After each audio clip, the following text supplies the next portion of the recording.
was watching the Celtics play Houston Rockets, and James Harden dropped 42 on their head, and I was just thinking to myself, is there, when you look at the guys that are unstoppable and hard to guard, you look at KD, you look at James Harden, you look at Kyrie Irving, you look at some of these guys, but some of these guys is just scoring like it's easy. I know there's no hand checking, so some of those stats get inflated. But I mean, what Harden is doing is quite impressive. And now that I'm looking at it, you look at everything there.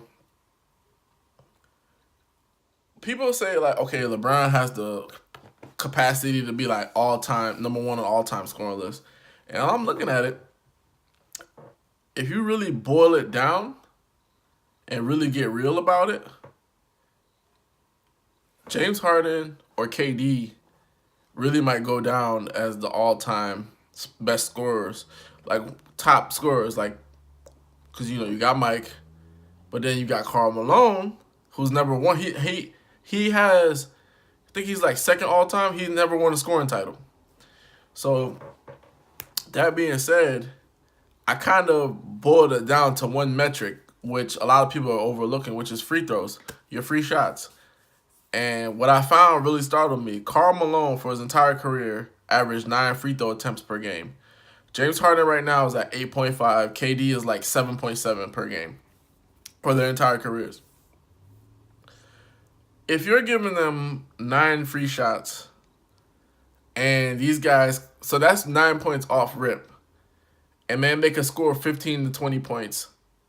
So Harden and KD for the rest of their careers could average 25 to 30 points per game for the rest of their career. Point blank, period. Already you see with LeBron, like he's LeBron, but you see him kind of starting to decline in terms of being like a beast scorer. I haven't seen any 50-point games, not like that recently. But like when you look at KD and James Harden, they're dropping 40s, 36, 38, 42, 45, 58. Like these two guys can be neck and neck depending on how their career goes.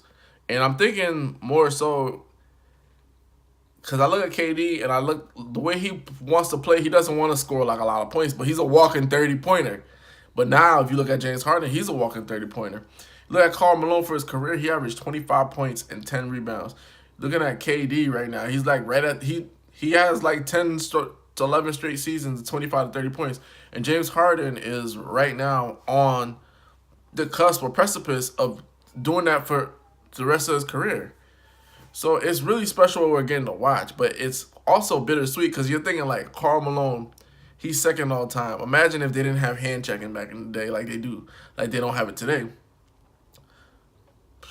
Look at Mike. Mike probably would have averaged a lot more points. So when we're talking about all-time greatest scorers, and I know Daryl Morey was like, he's the best scorer I've ever seen, and people were like, no, there's a lot of guys that are better. But if he keeps on this trajectory with the rules and with the free throws, because if you're giving somebody 8, 9, 10 attempts per game, and let's just say they can hit 80% of their free throws, that's 8 free points.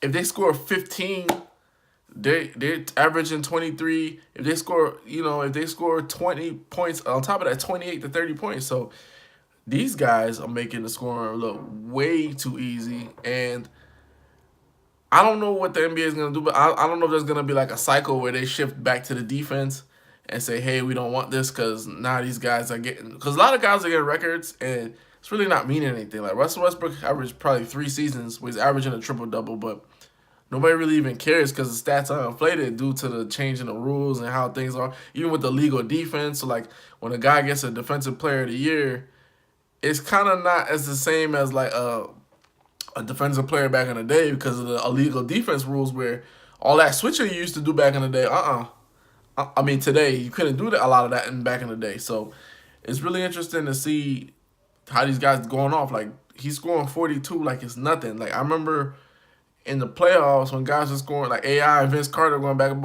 forth, scoring 40, 50, people were going off. But like now when you see it, it's like, oh, he had 42. It's like another day in the office. He had 38. It's like another day in the office. And we really need to change our perspective about that because that's not easy. But the way my mind works, I'm thinking that's not easy. Like, okay, they're hand checking them. But I gotta remember the rule change is like you can't touch these guys, so they're dancing on you. So when you look at the package and everything like that, I think KD or James Harden may end up being the league's all-time scorer. Kareem record might stay, but whoever knows. But it just depends on what trajectory do the careers take. Does KD still stay? If KD stays in Golden State, he's not gonna get it. If he leaves Golden State, he's gonna get it. If James Harden stays on his path, then he will get it because these guys get way too many free throws. The free throws and them being able to knock down threes, outside shots, get to the basket, it's too easy. It's way too easy. So it's quite interesting. These two guys are gonna be neck and neck in scoring, and we're gonna see that like 4 to 5 years from now. Hoops Junction, where hoops meets hoopla. Like, comment, subscribe.